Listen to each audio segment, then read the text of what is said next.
What's happening, guys? Got a bit of a early bird one. They got me driving all the way into town. So, yeah, right now the hour is probably 4 o'clock in the morning. It's raining. Supposedly it's supposed to be snowing. So far, so good. No snow. I guess this place needs it. That's for most, that's where this place gets its water from. But, not to get derailed too much, but, yeah, how's everybody been doing? It's been a while since I got back on here. Decided to do a little bit of a wholesome rant. I think that was the last one I did. But today, oh boy, man, so much has happened. So much has happened. And right now, today's the 13th. Is today Friday the 13th? No way. Interesting. I think today's Friday.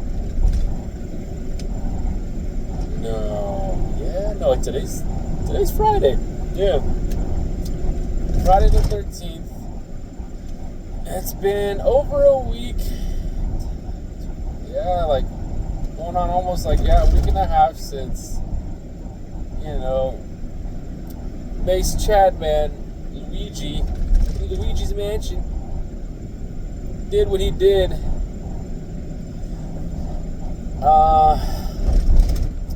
To that CEO of United Healthcare, and oh boy, man, I've been trying to hold myself from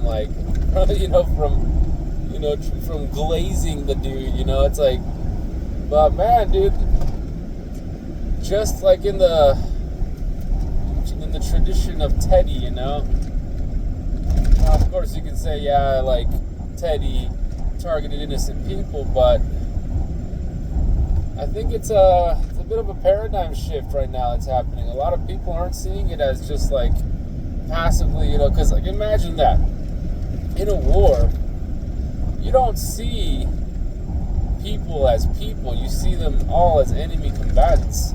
I don't agree with that idea, but then again, I haven't been in a war, and second of all, it's the people that end up using that kind of mentality, it's usually these imperialist forces. You saw that in World War II with, on all sides really. Japanese were some of the worst. The Germans were some of the worst. The Russians were pretty bad too, in the way that they went on basically a rape crusade with German women. But what can I say? It happened.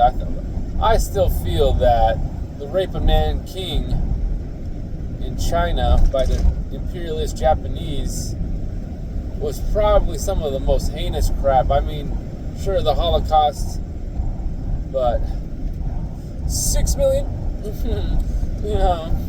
that's to be discussed. Either way, but yeah, no, it's that usually gets adopted by psychopaths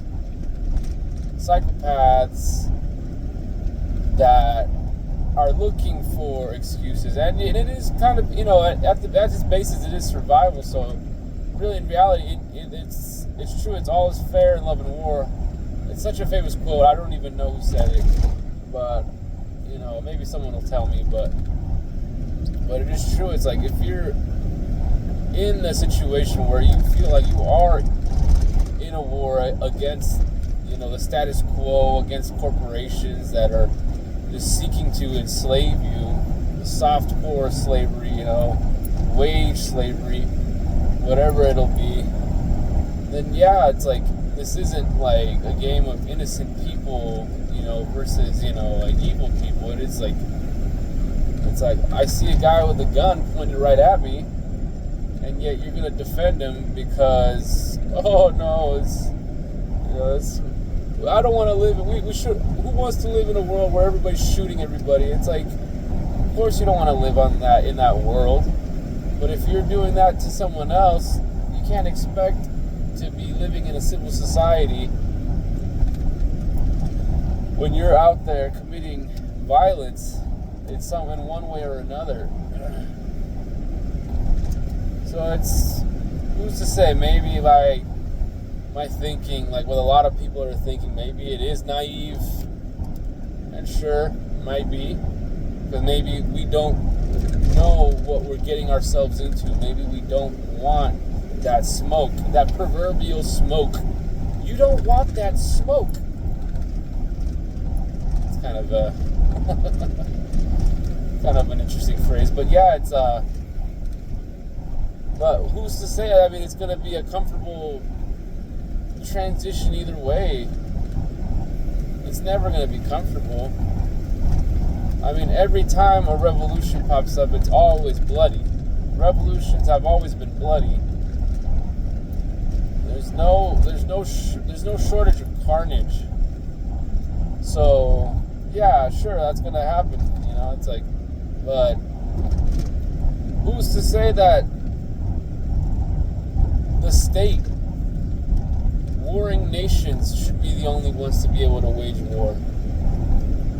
You know, it's like every year that has been going past right now, it's like I've been like literally more opposed to this stupid capitalist system. It sounds cringe for me to say, but I'm just like, it's just this stupid capitalist system. It's like, oh yeah, it creates the, comfort and everything, and you're more privileged than most of the world. It's like, yeah, at the expense of the third world, at the expense of everybody around us. It's like, you don't have to be a smart person to understand that being in a position of power because you're stepping and trampling over people that are less privileged and less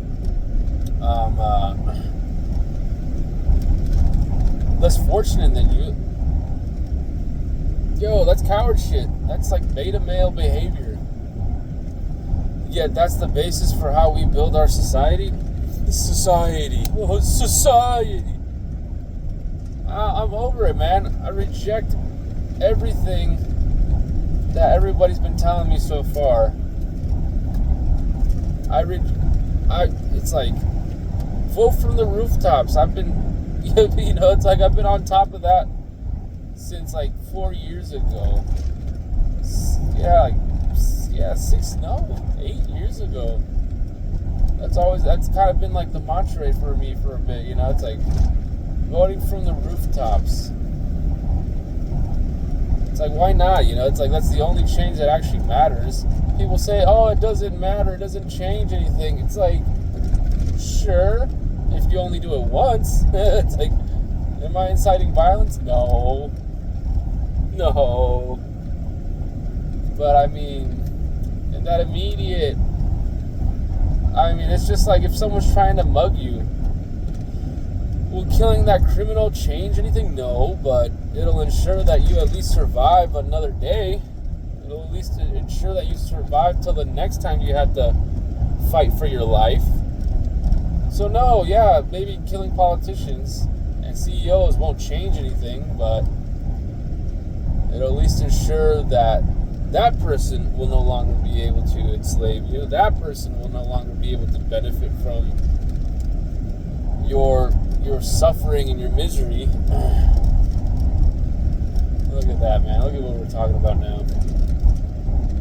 And no, it's just, I'm just over it, man. It's crazy. I was on a wholesome rant the other day, but then it's just like things pop off, and it's just like, maybe this is exactly what's been needed. So we need a little refresher, and that's what this guy, man, 26 years old, man. 26 years old. Got radicalized. I don't even think he got radicalized. I think he just... That's what a sick society wants you to think that thinking clearly is. They want you to think that thinking clearly is a radical stance. Thinking clearly is a radical thing. It's like, imagine wanting to protect your family at all costs is radical. You know, it's like, it's a radical thing that I carry a gun to protect my family. It's like, no, radical is thinking that you can just go about your life unarmed and disarmed, no protection on you, and thinking that is a safe tactic. Thinking that, like, I'm telling you, one of the craziest things I saw years ago, before I even had my kids, before I even, thought, in the way that I do now. It's just, we went to go see a show, or I think we went to go hang out in Frisco just for the day.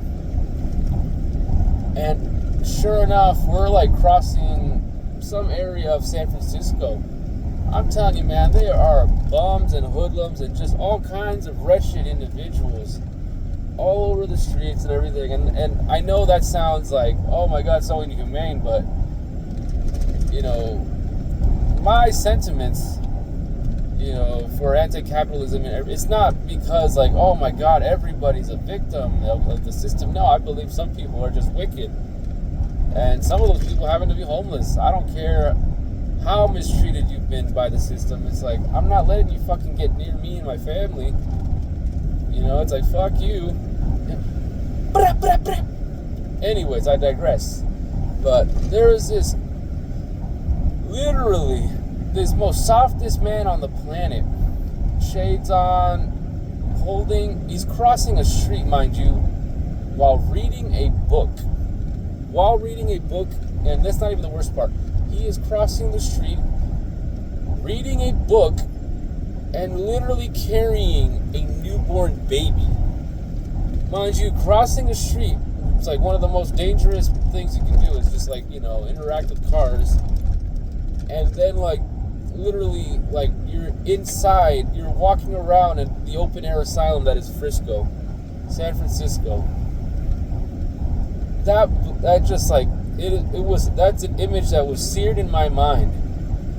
And to this day, I hope that those people are all right, because that is not a smart move. I don't care where you are. I don't care even if you're in your own gated community. You think a gated community or a gate is going to keep a bunch of, like, psychopaths from getting in and causing destruction? No. So that's just, like, this illusion of safety that we've created here in this country. This illusion of safety that I've noticed even before that situation. I remember living in the immediate aftermath of the post 9/11 hysteria. I remember going to airports when all of this nonsense with the bag screenings became a thing. Early 2000s. And, it was just nonsense. It was just nonsense. Because, like, I was, like, looking at it like, so you're telling me that until this point where they have the metal detectors, up until this point, it's free game. I can carry anything on my persons until I get to that metal detector, which in most cases is literally deep inside the airport. It's not right at the door. It is deep in the airport. You have to walk like 10 minutes sometimes. I mean, if you've been to the ATL, Atlanta airport, bro, that place is a maze. You're not getting to that gate for like another half hour if you get lost. So it's like you actually have to physically get really into that site, that airport, before you're actually able to disclose your belongings. But if you really wanted to cause mass, just like No Rush in Call of Duty, you could instantly just like cause the most amount of destruction just by entering the airport itself. This idea that it's like, it was all just for show. It was all just for show to give TSA more rights over over the people. It's a stupid industry. Like, people literally depend on it for everything. It's like flying when you can take a train. It's like, oh, trains take twice as long. It's like, oh, it's like, who cares? It's like, sure, I mean, I don't know. It's been a while since I've been on a train, so honestly, I don't know if they're actually doing that same thing, themselves, which would be kind of cringe. But as far as I know, it's not as crazy as, when let's say, like when I used to go to Dublin, California, we would take the Bay Area Regional Transit, the BART train, pick it up there, go to Frisco, get off at Embarcadero in Frisco. I think the most thing they had there was a metal detector.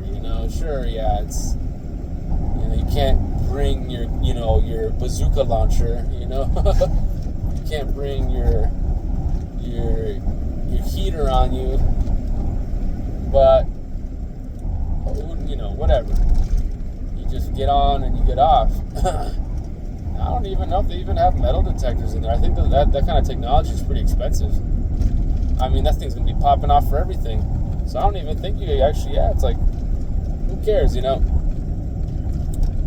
But that's the level that I think it should be. It's like there's this nonsense where, like, I remember they had a clear plastic box filled with all kinds of things that they confiscated. It was mainly all kinds of, like, nail files with the pointy tip, It was nail clippers. You know what I'm saying? You might have had a couple of, like, I don't know, EDC knives, stuff like that.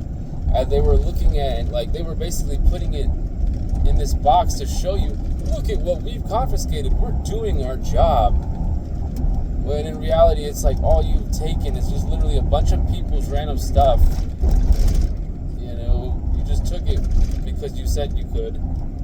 Now they're missing their knives. They're missing their lotions. They're missing their, all kinds of goodies that they could have been using just because you thought, oh yeah, it's like, I'm keeping this place safe, when in reality, like, the biggest threat to that place, you probably might not even have seen it until something happened, Just like, yeah, like Call of Duty, man. It's like right in a freaking airport lobby. You can do all kinds of damage. So it's like, that's what I'm saying. It's a sick society we're living in. Really sick society. And mind you, me, myself, I am a very, very critical person of insurance in general. It's a scam on every level. Every level. Not only is it one of those things where it's like, you put in money into it every month, even when you don't need it and you don't have like any use for it, there's no accreditation, there's no credit to it, there's no credits. Like, let's say if you put, like if you put $300 a month, you didn't use it, it's like, you would think they would be like, oh shoot, yeah, you've been healthy, you've avoided all kinds of stuff, it's like, here's a $50 credit, maybe even a cash back or something like that, because you haven't had to use it, especially like for people that are at risk, like diabetes and crap like that, smokers. It's like, you would think, okay, you've been working on your health or that kind of thing, because in reality, insurance should only be for emergencies. Everybody, nobody knows for certain when they're gonna have a major accident. But also this idea that your insurance it can only be effective when something happens, when in reality it's like you're still putting money into the system. I think the system itself right there is bad. The best insurance you can ever have, right, in reality, is a healthy body, a sound mind. The best insurance you can get is 8+ hours of sleep. I don't care what anybody tells me that they're good off of 4 hours. No, You are not good off of 4 hours. You think you're good off of 4 hours. You have a fucking anxiety issue, you fucking stupid gamer. Fucking wasting your life playing video games. Get a real hobby, you stupid motherfucker. Okay, sorry. I had to say that. Get a real hobby, stop playing video games, fucking touch grass. It's the same thing after another. But, man, all this rambling, where'd it get me to? I'm already outside the park. But yeah, no. Luigi Mangione, 26 years old, man. Became infamous, became famous. He's gonna go down in American history. And, what is everybody else doing? Just watching TV, scrolling on your phone, doom scrolling.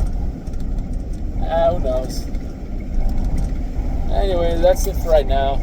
I'll talk to you guys later.